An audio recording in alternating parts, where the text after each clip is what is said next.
그날 제 손에서 국자가 떨어졌습니다. 20해 동안 단 하루도 잊은 적 없던 그 얼굴이 제 앞에 있었습니다. 고급 양복을 입은 낯선 남자의 모습으로요. 새벽 5시면 어김없이 일어나 국물을 끓이는 게 제 하루의 시작입니다.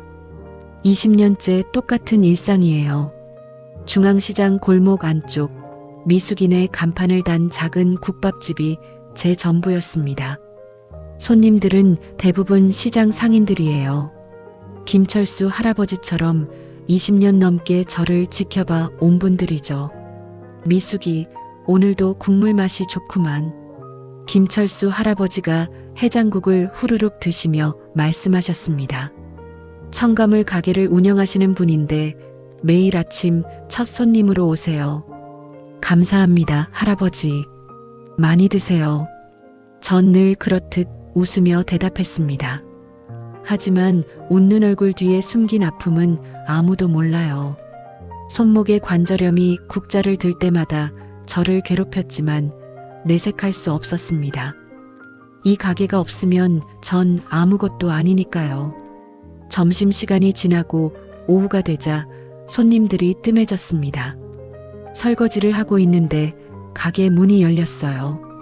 고급 양복을 입은 남자가 들어왔습니다. 30살쯤 돼 보였어요. 주변을 둘러보더니 구석 자리에 앉았습니다. 어서 오세요. 뭘 드릴까요? 순대국밥 하나 주세요. 목소리가 낮고 차분했습니다. 전 주방으로 들어가 국밥을 정성껏 담았어요. 뜨거운 국물을 부어 넣고 순대와 고기를 듬뿍 올렸습니다. 국밥을 들고 남자에게 다가갔을 때였습니다. 남자가 고개를 들어 저를 봤어요. 그 순간 시간이 멈춘 것 같았습니다. 동그란 눈, 오똑한 코, 입모양까지 모든 게 너무나 익숙했어요. 손이 떨렸습니다. 국밥 그릇을 테이블에 내려놓는데 국물이 살짝 흘렀어요. 죄송합니다. 제가 실수를... 괜찮습니다. 감사합니다. 남자는 웃으며 말했습니다. 그 미소마저 너무 익숙했어요. 전 카운터로 돌아와 슬쩍슬쩍 남자를 훔쳐봤습니다. 남자는 숟가락으로 국물을 한 입 떠먹더니 눈을 감았어요. 깊게 숨을 들이쉬는 모습이 보였습니다. 그리고 김치를 집어 국물에 담갔다가 먹었어요. 가슴이 철렁 내려앉았습니다. 그 습관을 전 알아요. 20해 전 5살 아들도 똑같이 먹었거든요. 오늘 사연을 계속 듣기 전에 잠깐만요. 구독 버튼과 좋아요는 제게 정말 큰 힘이 됩니다. 그리고 지금 어디서 이 이야기를 듣고 계신지 댓글로 남겨주시면 꼭 인사드릴게요. 그럼 이야기 계속 이어갑니다. 남자는 국밥을 천천히 먹었습니다. 한 숟가락 한 숟가락 음미하듯이요. 전 그 모습을 보며 눈물이 날 것 같았어요. 하지만 참아야 했습니다. 국밥을 다 먹은 남자가 카운터로 왔습니다. 정말 맛있었습니다. 얼마죠? 8,000원입니다. 남자는 10,000원을 내밀며 지갑에서 명함 한 장을 꺼냈어요. 다음에 또 올게요. 명함 드립니다. 떨리는 손으로 명함을 받았습니다. 대한종합건설전략기획이사 이준혁. 이름을 보는 순간 눈앞이 흐려졌어요. 준혁. 제 아들 이름 그대로였습니다. 감사합니다. 또 오세요.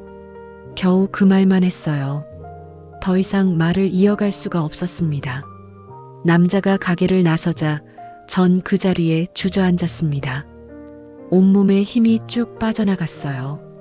미숙이, 괜찮아? 얼굴이 왜 그래? 김철수 할아버지가 다가와 물으셨습니다. 아, 네. 괜찮아요. 잠깐 어지러워서요. 거짓말이었습니다. 어지러운 게 아니라 세상이 무너지는 것 같았어요. 20해 만에 본 제 아들. 저를 알아보지 못한 채 그냥 지나간 아들. 그날 저녁 가게 문을 닫고 전 오랜만에 낡은 지갑을 꺼냈습니다. 제일 안쪽에 소중히 간직해온 사진이 있어요. 5살 준혁이가 환하게 웃고 있는 사진입니다. 마지막으로 찍은 사진이에요. 사진 속 아이의 얼굴과 오늘 본 남자의 얼굴을 번갈아 봤습니다. 똑같았어요. 눈도, 코도, 웃는 모습도 제 아들이 맞았습니다.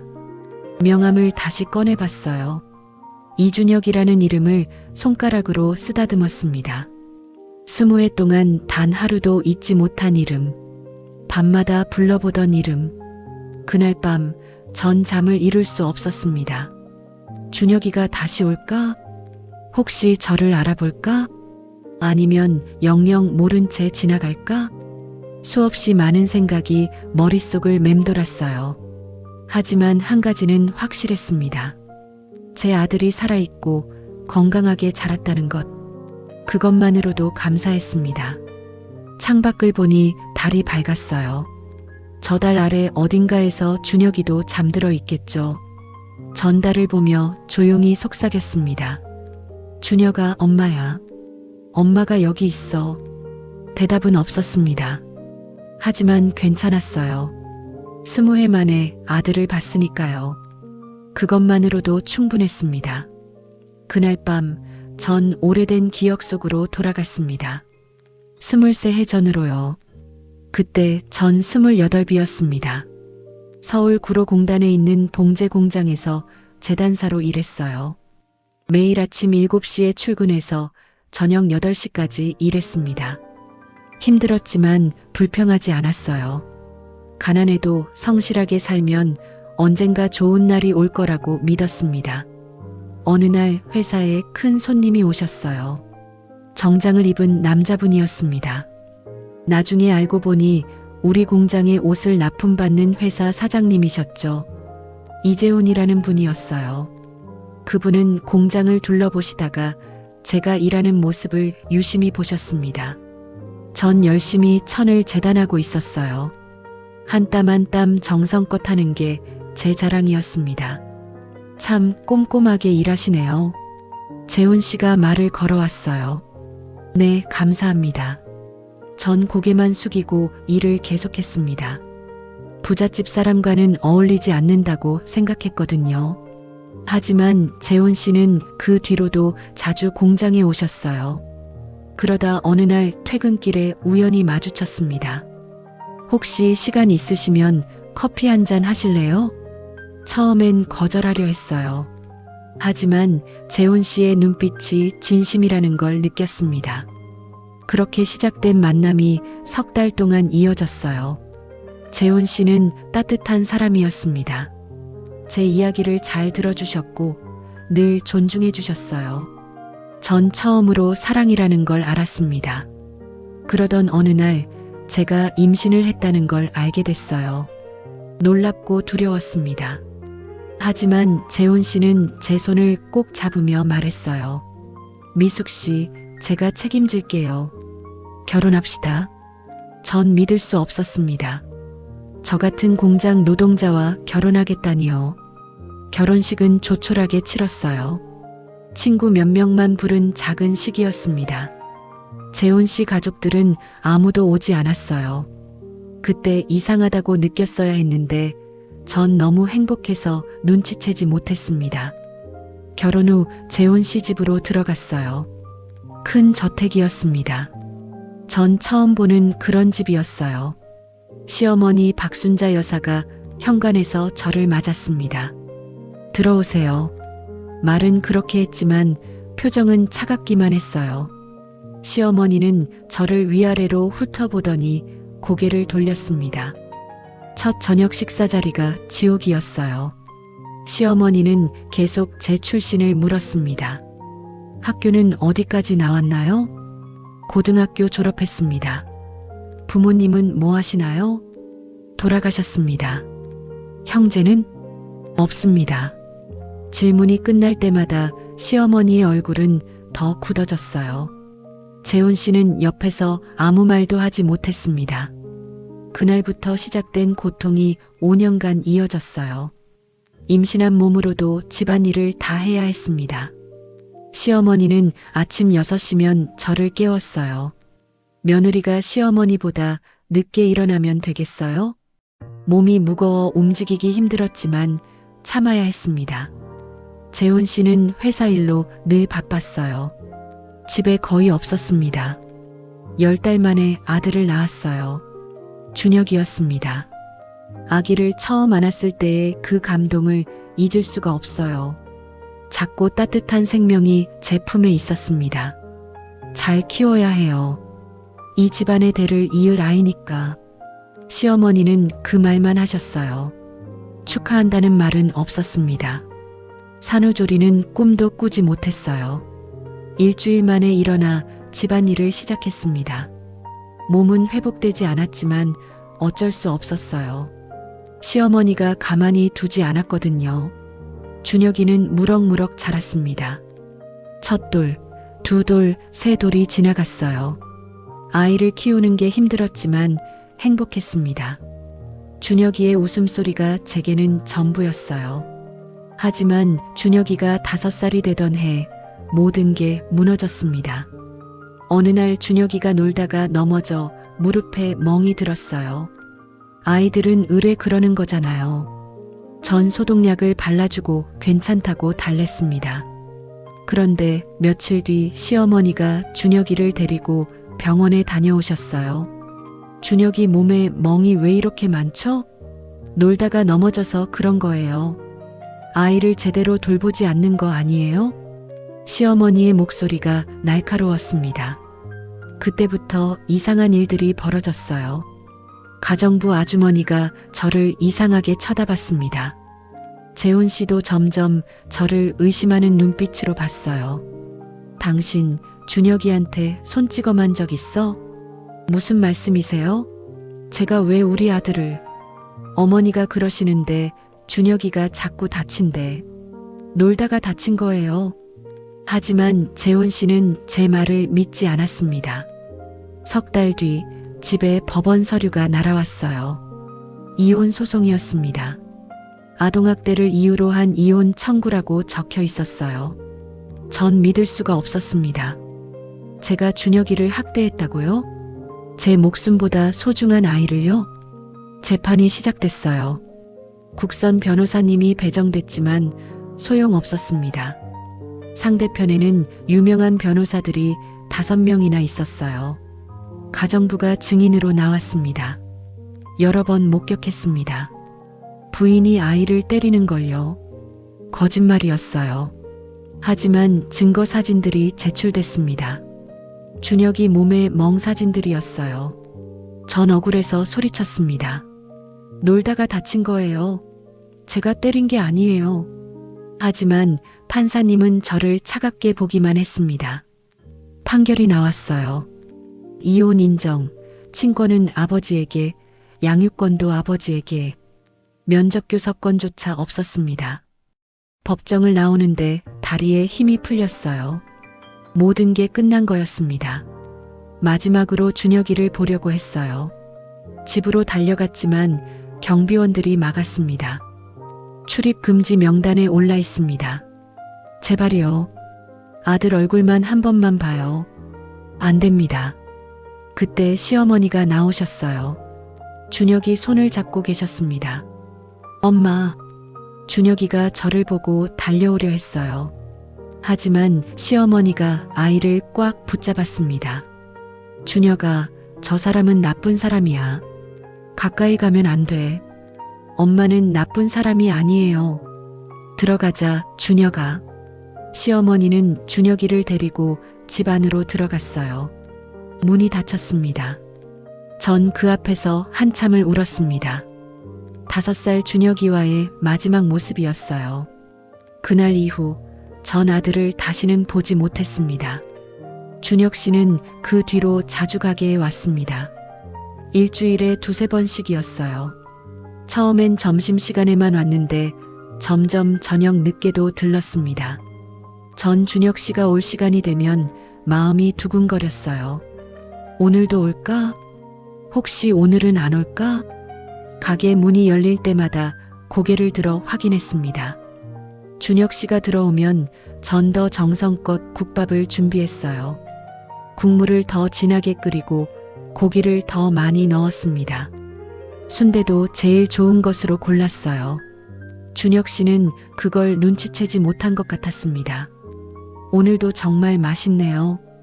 감사합니다. 그렇게 말하고 계산을 했어요. 전 그 말 한마디가 너무 좋았습니다. 어느 날은 양복 입은 젊은 남자가 준혁 씨와 함께 왔어요. 비서인 것 같았습니다. 이사님, 왜 이런 곳에서 드시는 거예요? 좋은 식당 많은데. 비서가 작은 목소리로 물었어요. 하지만 전 다 들었습니다. 여기 국밥이 제일 맛있어서 그래. 준혁 씨는 그렇게만 대답했어요. 전 그 말을 듣고 가슴이 뭉클했습니다. 김철수 할아버지가 어느 날 저를 부르셨어요. 미숙이, 저 양복 입은 젊은이 누군가? 그냥 손님이에요. 거짓말 마. 내가 보니까 내 눈빛이 다르더구만. 할아버지는 20년 넘게 저를 봐 오신 분이에요. 제 마음을 훤히 꿰뚫고 계셨습니다. 저녁에 가게 문을 닫고 전 할아버지와 단둘이 앉았어요. 사실은 제 아들이에요. 뭐라고? 할아버지가 깜짝 놀라셨습니다. 20해 전에 빼앗긴 제 아들이에요.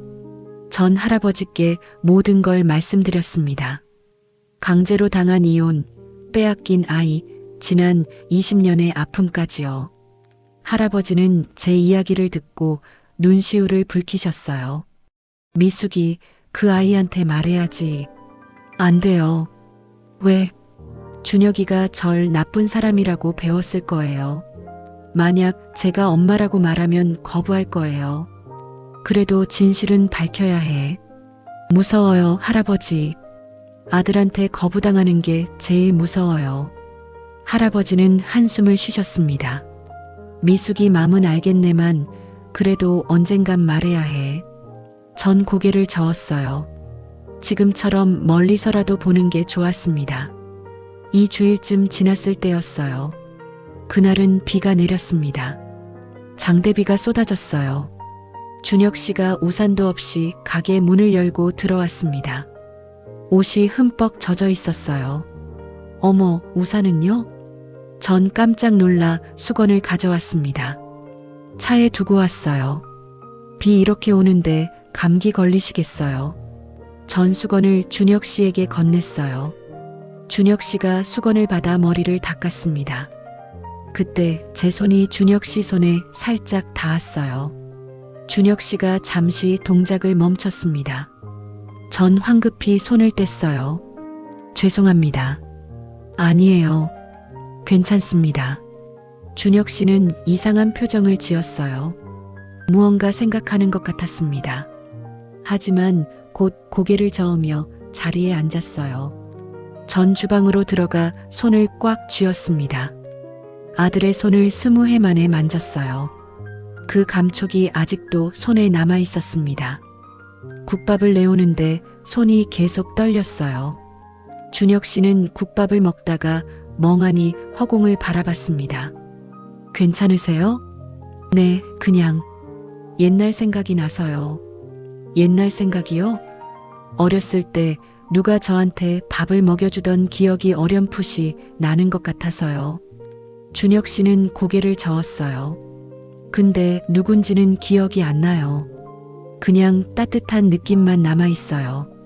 전 가슴이 먹먹했습니다. 그게 접니다, 준혁아. 밥 먹여준 사람이 바로 엄마예요. 그렇게 말하고 싶었지만 참았습니다. 준혁 씨가 떠난 뒤 전 카운터에 앉아 한참을 멍하니 있었어요. 단골 할머니 한 분이 걱정스럽게 물으셨습니다. 사장님, 어디 아프세요? 아니에요. 괜찮아요. 거짓말이었습니다. 가슴이 너무 아팠어요. 그날 밤 가게 문을 닫고 집에 돌아왔습니다. 혼자 사는 작은 원룸이에요. 침대와 옷장, 작은 책상이 전부인 공간입니다. 컴퓨터를 켰어요. 처음으로 준혁 씨 이름을 검색했습니다. 이준혁 대한종합건설이라고 쳤어요. 회사 홈페이지가 나왔습니다. 임원 소개 페이지에 준혁 씨 사진이 있었어요. 정장을 입고 정면을 응시하는 모습이었습니다. 프로필을 읽었습니다. 이재훈 회장의 아들, 서울대학교 경영학과 졸업, 하버드대학교 경영대학원 석사. 전 화면을 보며 눈물을 흘렸어요. 준혁이가 훌륭하게 자랐습니다. 좋은 학교를 나오고 좋은 회사에서 일하고 있어요. 기쁘면서도 슬펐습니다. 제가 없이도 잘 자랐다는 게 다행이면서도 서러웠어요. 저는 준혁이 인생에 아무것도 해준 게 없었습니다. 사진을 한참 보다가 화면을 껐어요. 침대에 누웠지만 잠이 오지 않았습니다. 창밖을 보니 비가 그쳤어요. 달이 구름 사이로 보였습니다. 내일도 준혁 씨가 올까요? 모레도 올까요? 전 그렇게 매일매일 준혁 씨를 기다리며 살았습니다. 멀리서 보는 것만으로도 행복했어요. 아들이 건강하게 밥을 먹는 모습을 보는 것만으로도 충분했습니다. 하지만 마음 한편에선 늘 불안했어요. 언젠가 이 평화가 깨질 것 같았습니다. 누군가 나타나서 모든 걸 망칠 것 같았어요. 그 불안이 현실이 되는 날이 곧 찾아올 줄은 몰랐습니다. 다음 날도 준혁 씨는 어김없이 왔어요. 전 언제나처럼 정성껏 국밥을 내왔습니다. 맛있게 드세요. 감사합니다. 짧은 대화였지만 전 그게 좋았어요. 아들과 나누는 유일한 교감이었으니까요. 준혁 씨는 국밥을 다 먹고 일어났습니다. 계산을 하며 말했어요. 사장님, 여기 국밥이 정말 최고예요. 어머니 손맛 같아요. 그 말에 전 얼어붙었습니다. 준혁 씨는 자기가 무슨 말을 했는지도 모르고 가게를 나갔어요. 전 그 자리에 서서 한참을 울었습니다. 어머니 손맛이라고 했어요. 맞아요, 준혁아. 이게 바로 내 엄마 손맛이야. 한 달이 지났습니다. 준혁은 거의 매일 가게에 왔어요. 전 그 시간을 기다리며 하루하루를 살았습니다. 그날도 평범한 오후였어요. 점심시간이 끝나고 손님들이 빠져나갔습니다. 설거지를 하는데 밖에서 차 소리가 들렸어요. 고급 승용차 한 대가 가게 앞에 멈춰 섰습니다. 운전기사가 내려 뒷문을 열었어요. 지팡이를 짚은 노인이 천천히 내렸습니다. 그 순간 제 손에서 설거지하던 그릇이 떨어졌어요. 깨지는 소리가 크게 울렸습니다. 박순자였습니다. 20해 전 제 아들을 빼앗아간 바로 그 사람이었어요. 시어머니는 많이 늙으셨습니다. 머리는 하얗게 새고 등은 굽었어요. 옆에 간병인으로 보이는 여자가 부축하고 있었습니다. 시어머니가 가게 문을 열고 들어왔어요. 전 그 자리에 얼어붙었습니다. 숨이 막혔어요. 시어머니와 눈이 마주쳤습니다. 시어머니도 저를 알아봤어요. 순간 얼굴이 굳어졌습니다. 시간이 멈춘 것 같았어요. 20해라는 세월이 한순간에 사라졌습니다. 그날 아들을 빼앗기던 그날이 다시 떠올랐어요. 어서 오세요. 가까스로 목소리를 냈습니다. 떨리는 목소리였어요. 시어머니는 아무 말 없이 자리에 앉았습니다. 간병인이 옆에 앉았어요. 국밥 2개 주세요. 간병인이 주문했습니다. 전 고개를 끄덕이고 주방으로 들어갔어요. 손이 너무 떨려서 국자를 제대로 잡을 수가 없었습니다. 심장이 미친 듯이 뛰었어요. 숨을 크게 들이쉬고 내쉬었습니다. 진정하자, 미숙아. 진정해야 해. 국밥을 2개 담았습니다. 국물을 부어 넣는데 손이 떨려 국물이 그릇 밖으로 흘렀어요. 다시 닦아내고 조심스럽게 담았습니다. 국밥을 들고 나갔어요. 시어머니 앞에 내려놓는데 손이 계속 떨렸습니다. 국물이 또 흘렀어요. 죄송합니다. 전 얼른 행주로 닦았습니다. 시어머니는 저를 쳐다보지도 않았어요. 그냥 국밥만 내려다봤습니다. 간병인이 시어머니께 숟가락을 건넸어요. 시어머니는 국물을 한 숟가락 떠먹었습니다. 표정이 없었어요. 맛있다는 표정도 맛없다는 표정도 아니었습니다. 그냥 무표정하게 드셨어요. 전 카운터 뒤에 서서 시어머니를 바라봤습니다. 20해 전보다 훨씬 늙으셨어요. 손도 떨리고 숟가락을 드는 것도 힘들어 보였습니다. 김철수 할아버지가 구석자리에서 이 광경을 지켜보고 계셨어요. 할아버지도 긴장한 표정이었습니다.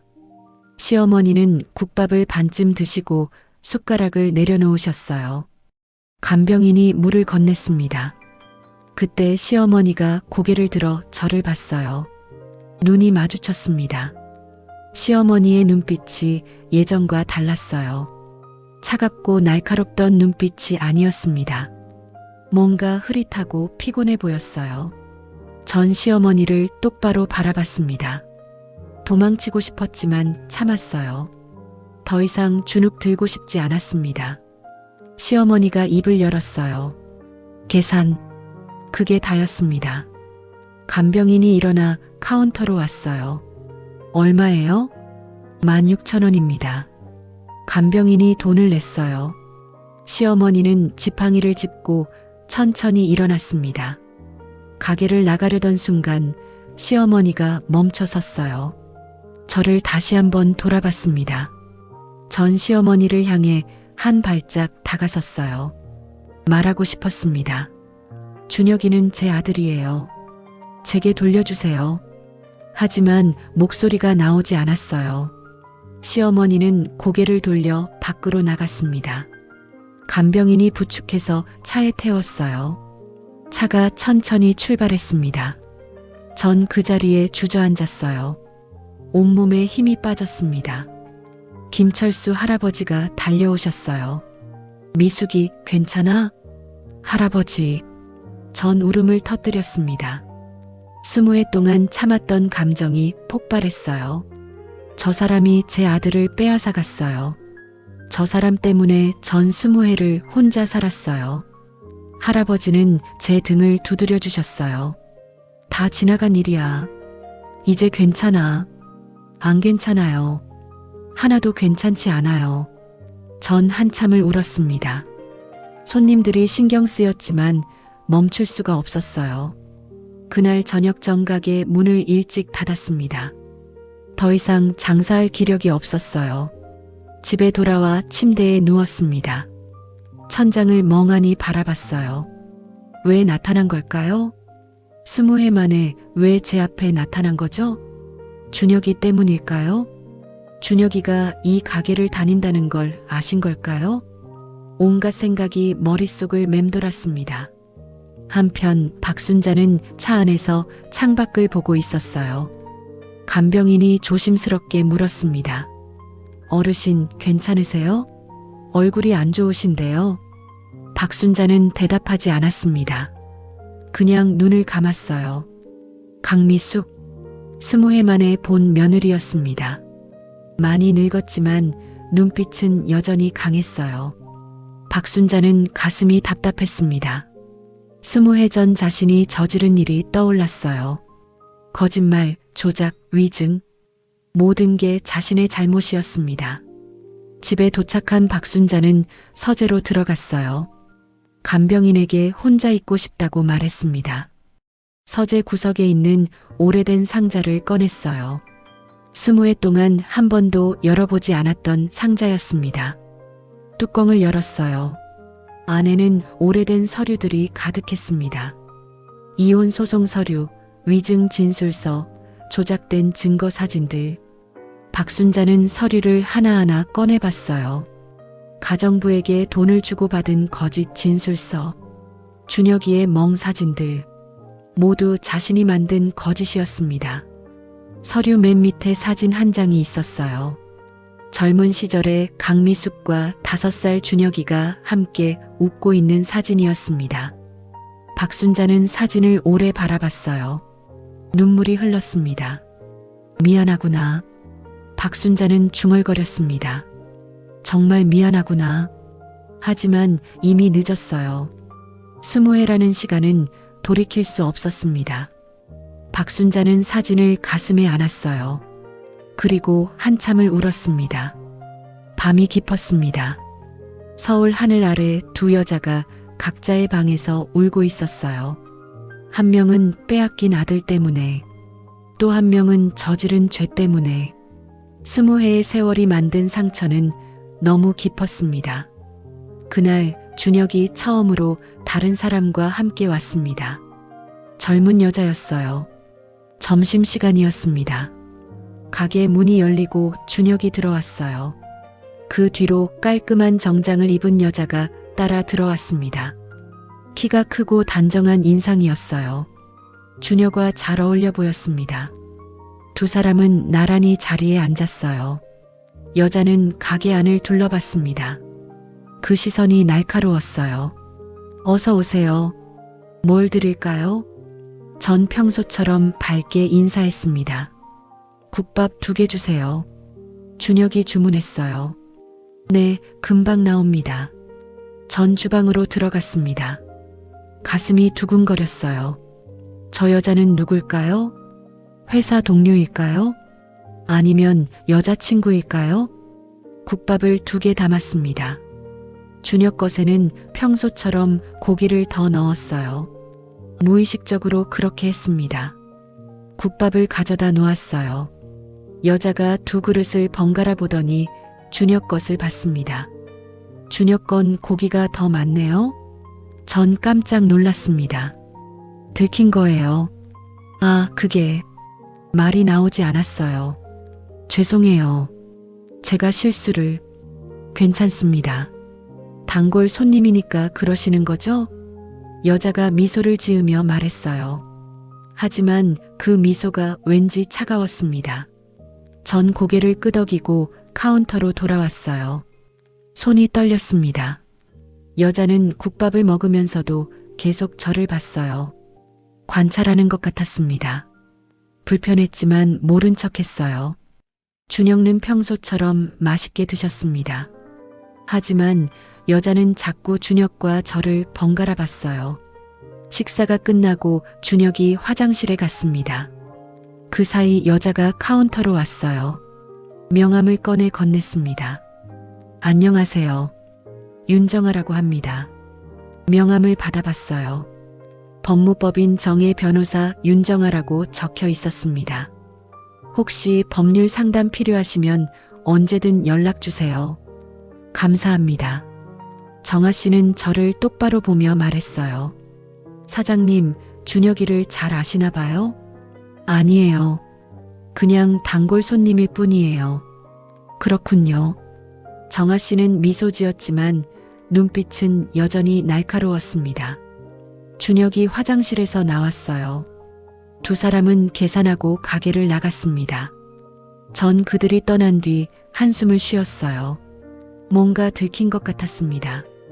김철수 할아버지가 옆으로 오셨어요. 미숙이, 저 여자 뭔가 눈치챈 것 같은데? 저도 그런 것 같아요. 어쩌려고? 모르겠어요. 전 불안했습니다. 정아 씨가 뭔가 알아낼 것 같았어요. 그날 밤 정아 씨는 사무실에 남아 있었습니다. 동료 변호사들이 모두 퇴근한 뒤였어요. 컴퓨터를 켜고 검색을 시작했습니다. 이준혁 출생 기록, 이준혁 가족관계, 여러 자료가 나왔어요. 정아 씨는 하나하나 확인했습니다. 출생신고서를 찾았어요. 부 이재훈, 모 강미숙. 출생일은 23년 전이었습니다. 정아 씨는 더 파고들었어요. 부모의 이혼 기록을 찾았습니다. 피고인 강미숙, 아동학대 혐의 인정, 친권 및 양육권 박탈, 면접교섭권 금지. 정아 씨는 화면을 멍하니 바라봤어요. 그리고 국밥집 사장의 얼굴을 떠올렸습니다. 다음 날 정아 씨는 법원 기록 보관소에 갔어요. 20해 전 재판 기록을 신청했습니다. 두꺼운 파일이 나왔어요. 정아 씨는 파일을 꼼꼼히 읽었습니다. 가정부의 증언, 사진 증거, 의사 소견서, 모든 게 강미숙에게 불리했어요. 하지만 정아 씨는 이상한 점을 발견했습니다. 증거가 너무 완벽했어요. 마치 누가 의도적으로 만든 것 같았습니다.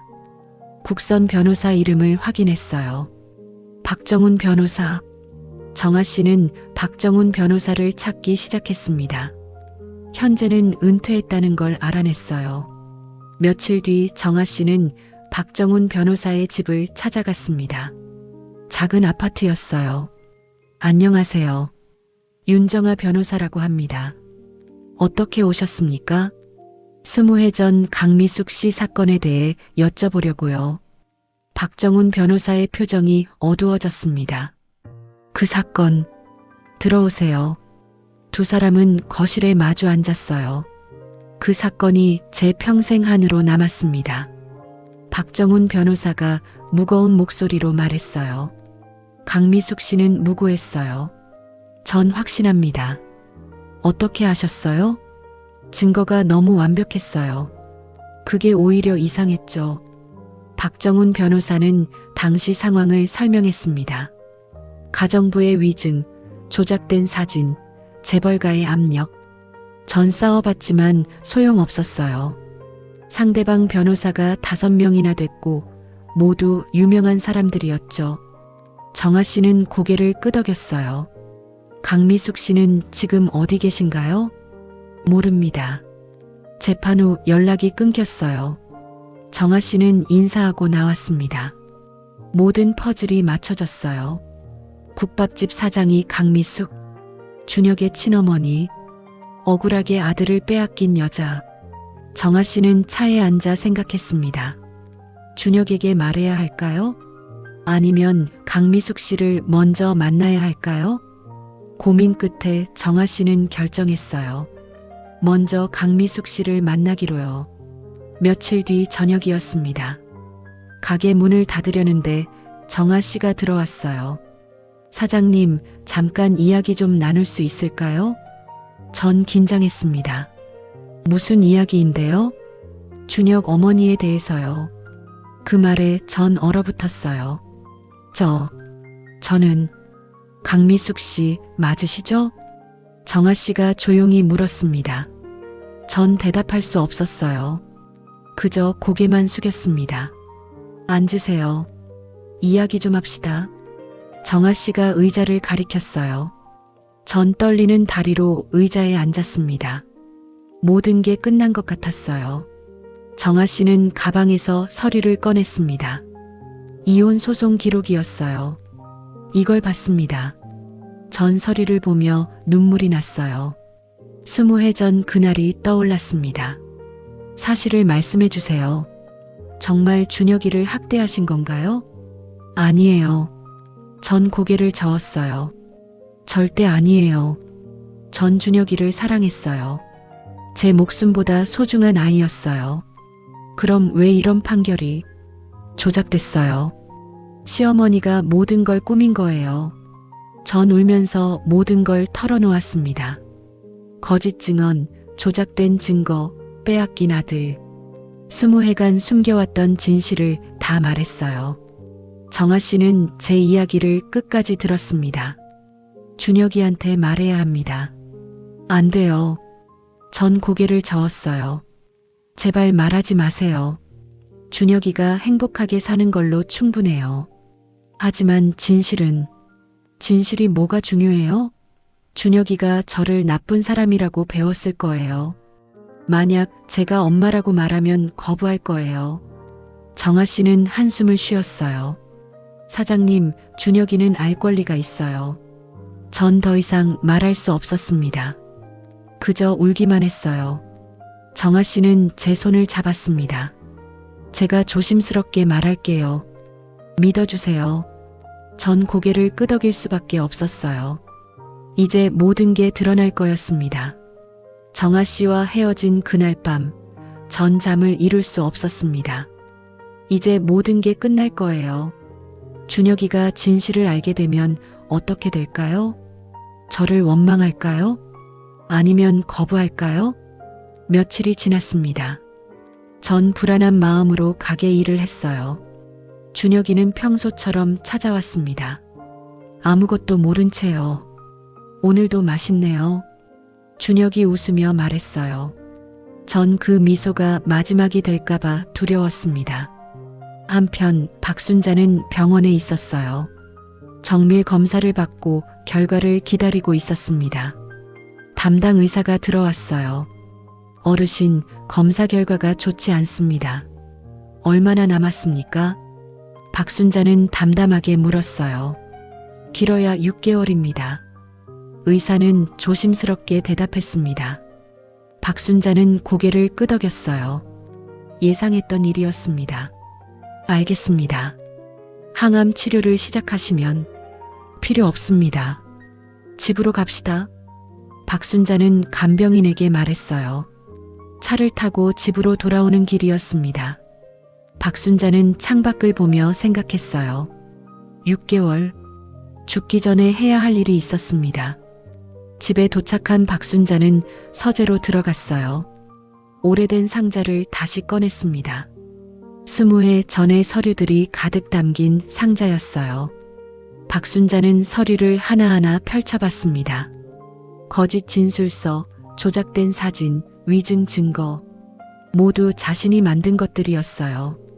가슴이 답답했습니다. 20회 동안 이 죄를 안고 살아왔어요. 이제 고백해야 했습니다. 이영숙 씨, 박순자가 간병인을 불렀어요. 네, 어르신. 준혁이한테 전화해요. 집으로 오라고. 지금요? 회사에 있을 시간인데요. 지금 당장이요. 박순자의 목소리는 단호했습니다. 간병인은 준혁에게 전화를 걸었어요. 준혁은 회의 중이었습니다. 할머니께서 급하게 오시래요. 무슨 일인데? 모르겠어요. 그냥 빨리 오시래요. 준혁은 회의를 중단하고 집으로 향했어요. 불안한 마음이 들었습니다. 할머니가 편찮으신 걸까요? 집에 도착한 준혁은 서재로 들어갔어요. 박순자가 책상 앞에 앉아 있었습니다. 할머니, 무슨 일이세요? 앉아라, 준혁아. 준혁은 할머니 앞에 앉았어요. 박순자는 책상 위의 상자를 준혁 쪽으로 밀었습니다. 이걸 봐라. 준혁은 상자를 열었어요. 낡은 서류들이 가득했습니다. 이게 뭐예요? 20해 전 내 어머니 이혼 소송 서류다. 준혁은 서류를 꺼내봤어요. 피고인 강미숙이라는 이름이 보였습니다. 왜 갑자기 이걸? 준혁아, 할머니가 잘못했다. 박순자의 목소리가 떨렸어요. 무슨 말씀이세요? 내 어머니는 나쁜 사람이 아니었어. 준혁은 할머니를 빤히 봤습니다. 할머니, 지금 무슨... 다 거짓말이었어. 할머니가 꾸민 거야. 박순자는 눈물을 흘리며 말했어요. 준혁은 이해할 수 없었습니다. 무슨 뜻이에요? 내 어머니는 너를 학대하지 않았어. 증거도 다 조작한 거야. 박순자는 가정부의 위증 진술서를 꺼냈어요. 이 사람한테 돈을 줬어.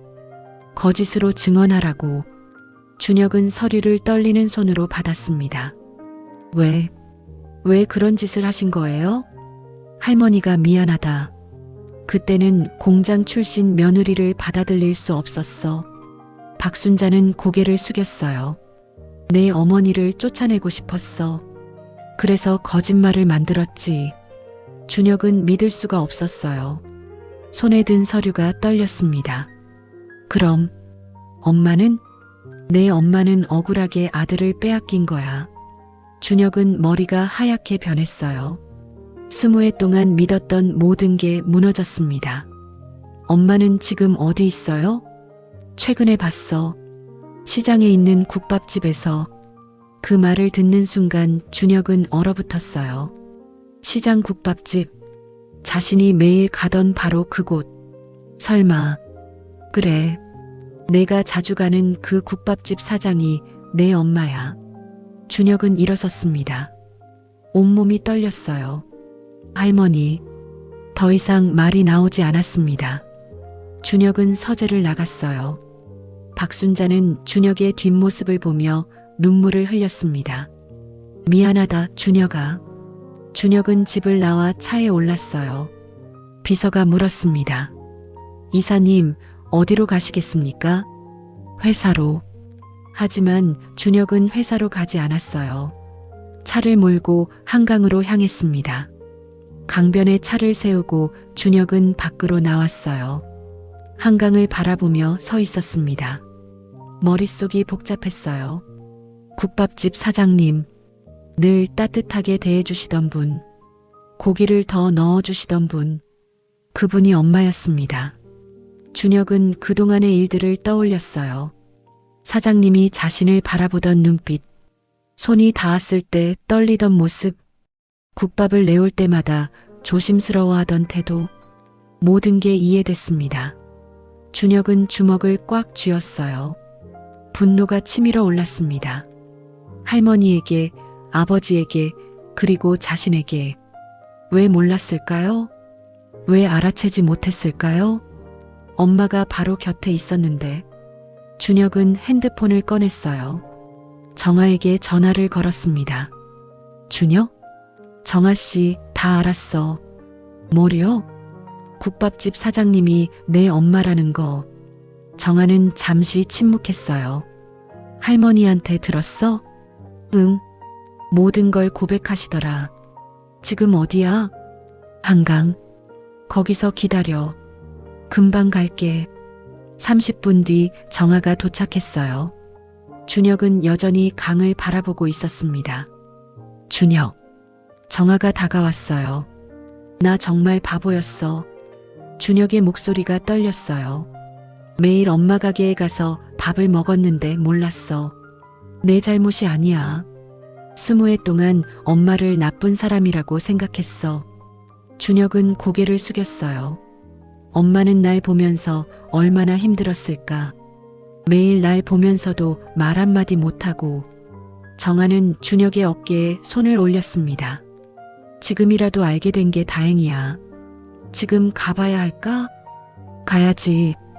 어머니가 기다리고 계실 거야. 준혁은 고개를 끄덕였어요. 그때 제 가게에서는 장사가 끝나가고 있었습니다. 저녁 손님들이 하나둘 나갔어요. 전 설거지를 하며 생각했습니다. 준혁이는 진실을 알았을까요? 정아 씨가 말했을까요? 불안했지만 기다릴 수밖에 없었어요. 그날 밤 준혁은 국밥집 앞까지 왔지만 들어가지 못했습니다. 불은 이미 꺼져 있었어요. 준혁은 가게 앞에 한참을 서 있다가 돌아갔어요. 내일 다시 오기로 했습니다. 집으로 돌아온 준혁은 잠을 이룰 수 없었어요. 내일 엄마를 만나면 뭐라고 말해야 할까요? 미안하다고 해야 할까요? 아니면 그냥 안아드려야 할까요? 준혁은 밤새 고민했습니다. 그 밤 서울 하늘 아래 세 사람이 잠 못 이루고 있었어요.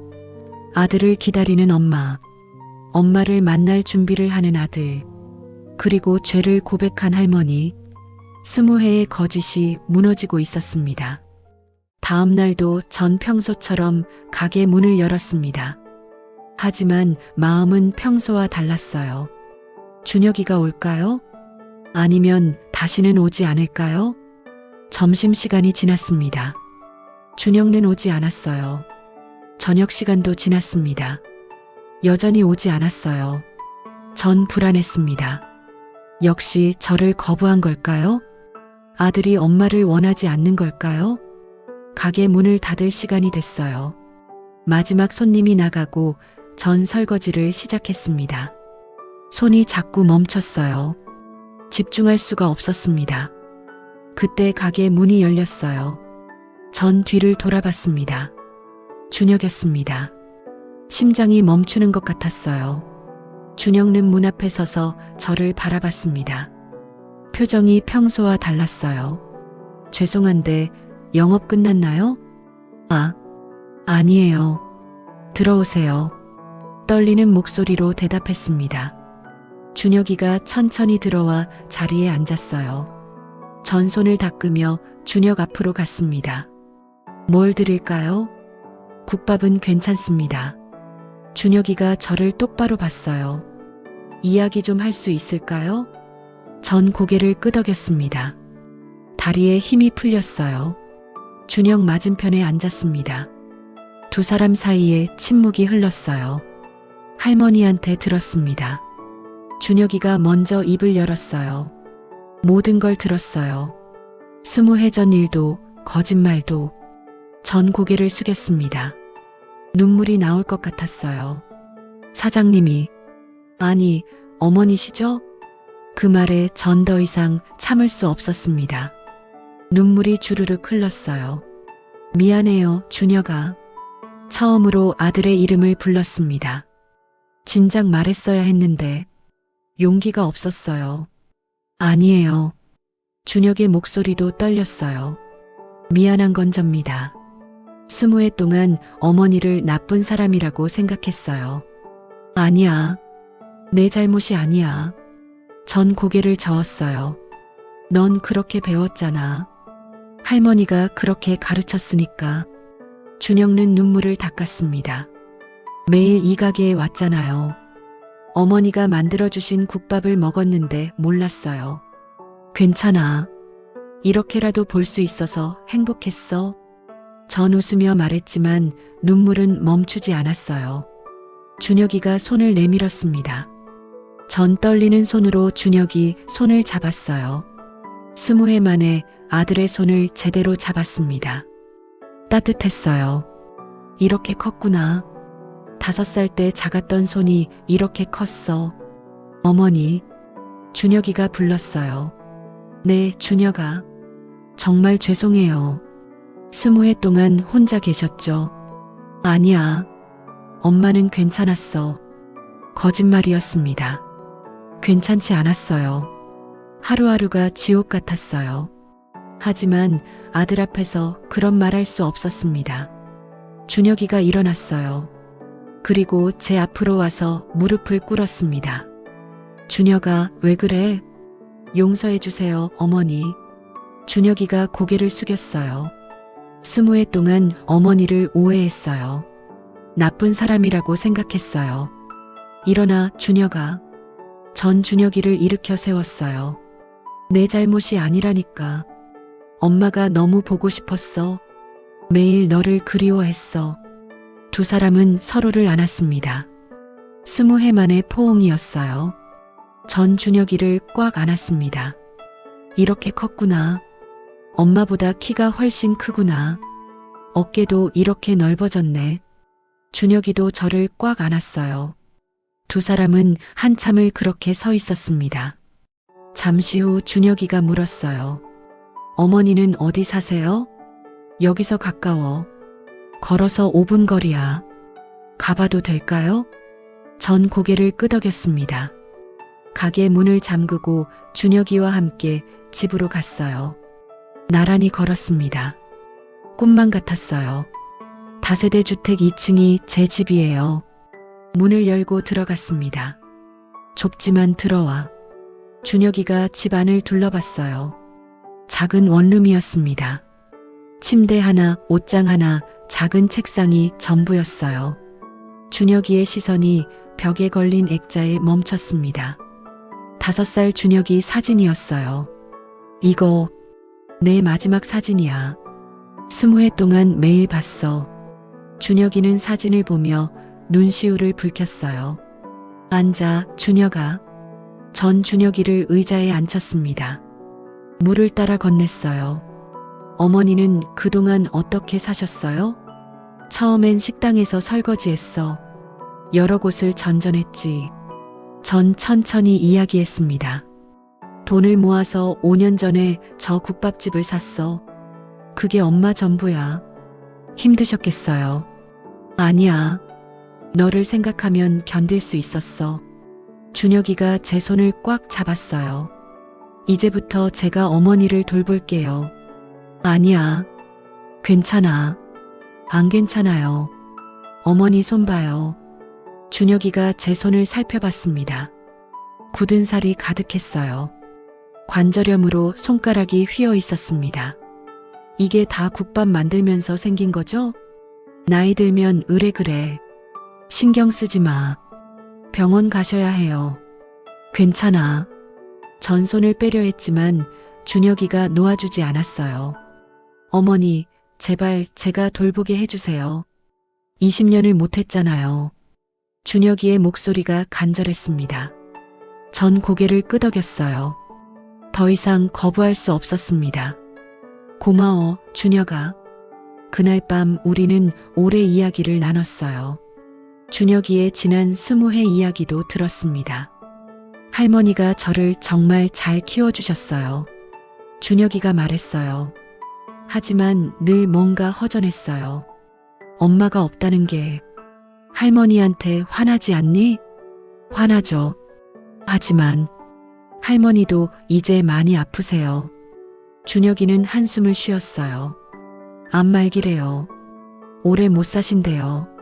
전 가슴이 복잡했습니다. 시어머니를 미워했지만 그래도 죽는다니 슬펐어요. 한번 가봐야겠구나. 어머니가요? 응. 마지막이 될 수도 있잖아. 준혁이는 고개를 끄덕였어요. 밤이 깊어졌습니다. 준혁이가 일어났어요. 이제 가봐야겠어요. 내일 또 올게요. 그래. 조심히 가. 전 준혁이를 문까지 배웅했습니다. 어머니. 응? 사랑해요. 준혁이가 처음으로 그 말을 했어요. 전 눈물이 났습니다. 엄마도 사랑해, 준혁아. 엄마는 항상 널 사랑했어. 준혁이는 다시 한번 저를 안아줬어요. 그리고 계단을 내려갔습니다.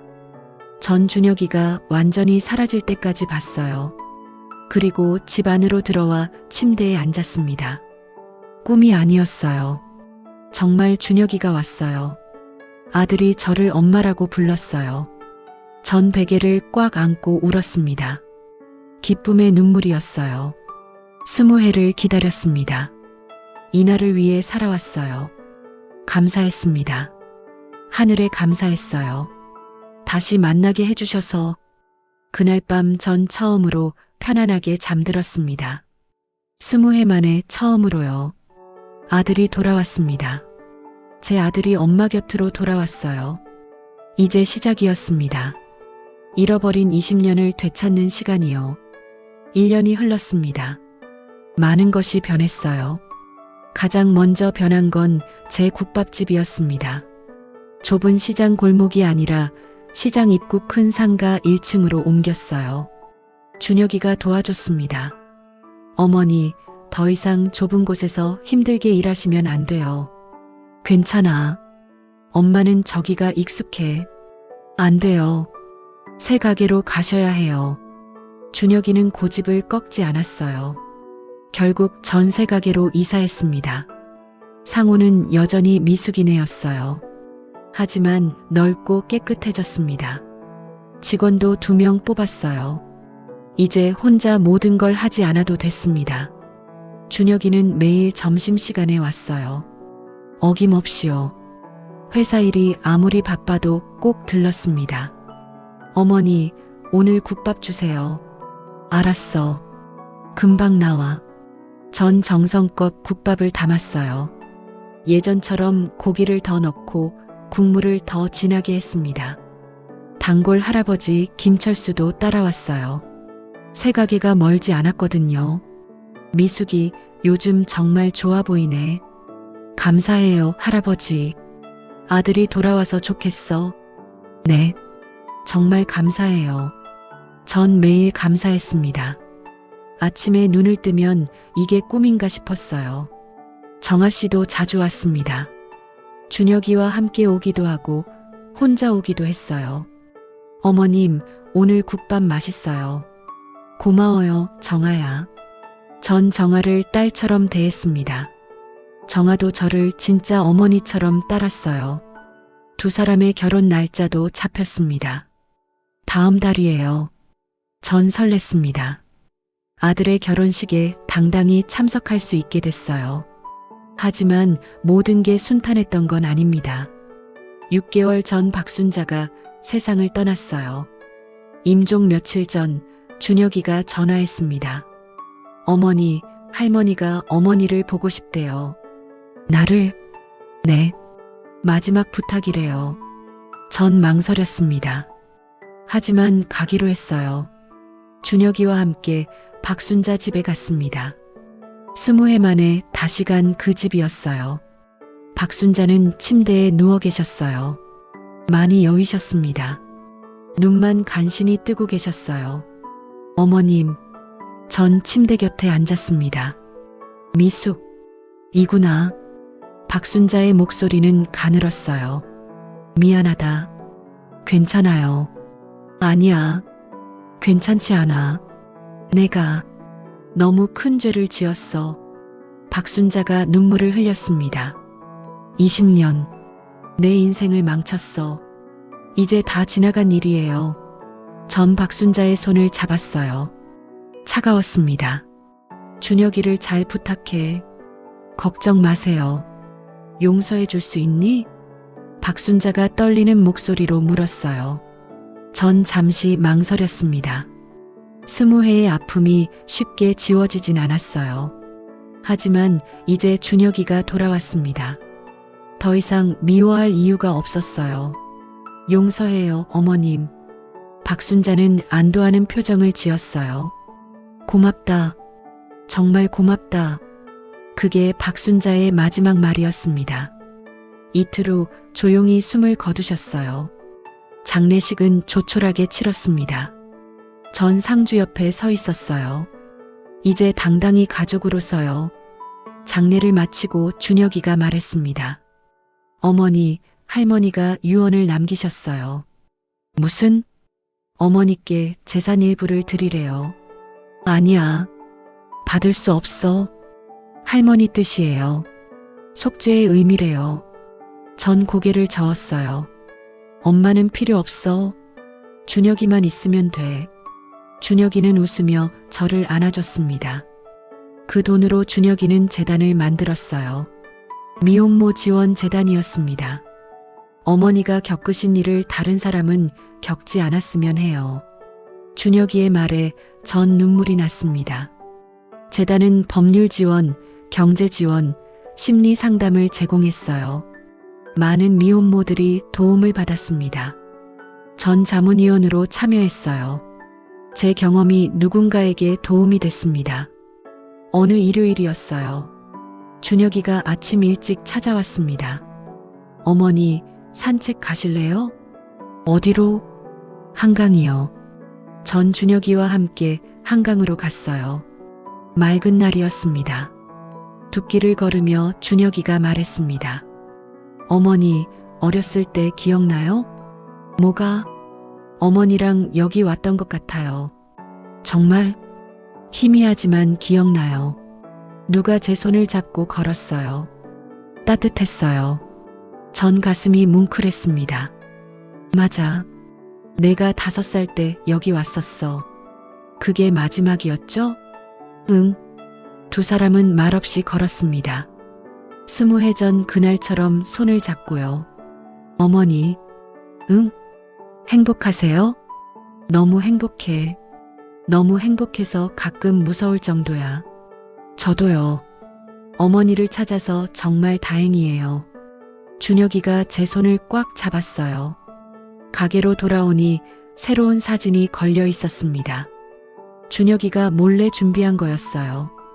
미숙, 준혁, 정아 3사람이 함께 찍은 가족 사진이었어요. 배경은 새 국밥집 앞이었습니다. 이거, 어머니, 우리 가족 사진이에요. 전 사진을 보며 울었습니다. 기쁨의 눈물이었어요. 단골 손님들이 사진을 보고 축하해줬습니다. 사장님, 아들 정말 잘생겼네요. 감사해요. 행복하시겠어요? 네, 정말 행복해요. 매일이 감사했습니다. 아침에 일어나 가게 문을 열고 국밥을 끓이고 손님을 맞이하는 일상이요. 준혁이가 점심에 들어와 어머니하고 부르는 목소리, 정아가 어머님하고 웃는 모습, 김철수 할아버지가 미숙이 요즘 정말 좋아 보인다고 하시는 말, 모든 게 선물 같았어요. 어느 날 저녁 가게를 정리하며 생각했습니다. 20년이라는 시간이 아깝지 않았어요. 그 시간이 있었기에 지금의 행복이 더 소중했습니다. 창밖을 보니 석양이 졌어요. 아름다웠습니다. 내일도 준혁이가 올 거예요. 모레도 글피도 올 겁니다. 이제 전 더 이상 혼자가 아니에요. 가게 불을 끄고 집으로 가는 길이었습니다. 핸드폰이 울렸어요. 준혁이었습니다. 어머니, 집 가세요? 응. 지금 가는 중이야. 조심히 가세요. 사랑해요. 엄마도 사랑해, 준혁아.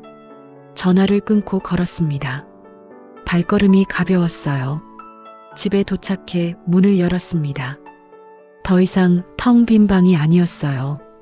준혁이가 보내준 가구들이 있었고 벽에는 가족 사진이 걸려 있었습니다. 침대에 누워 천장을 봤어요. 20해 전엔 이런 날이 올 줄 몰랐습니다. 매일 울고 후회하고 원망하며 살았어요. 하지만 포기하지 않았습니다. 언젠가 준혁이를 만날 수 있을 거라고 믿었어요. 그 믿음이 저를 살아가게 했습니다.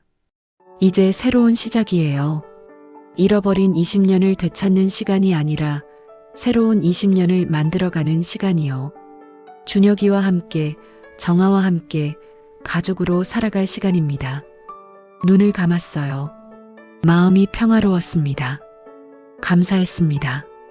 다시 만나게 해주셔서, 아들을 돌려주셔서, 이 행복을 주셔서 내일 아침이 기다려졌어요. 준혁이가 또 올 거예요. 어머니 하고 부르며요. 그 목소리를 들으며 하루를 시작할 수 있다는 게 얼마나 큰 축복인지 이제 알아요. 전 깊은 잠에 빠져들었습니다. 편안한 잠이었어요. 20해 만에 처음으로 느끼는 완전한 평화였습니다. 꿈속에서 5살 준혁이가 보였어요. 제 손을 잡고 웃고 있었습니다. 엄마 사랑해요. 엄마도 사랑해, 준혁아. 우리는 함께 걸었습니다. 끝없는 길을 따라 따뜻한 햇살 아래를요. 이제 모든 게 괜찮았습니다. 정말 괜찮았어요. 아들이 돌아왔으니까요. 가족이 됐으니까요. 그게 전부였습니다. 제가 원했던 전부요. 오늘 이야기가 감동적이셨다면 좋아요, 구독 부탁드려요. 큰 응원이 됩니다.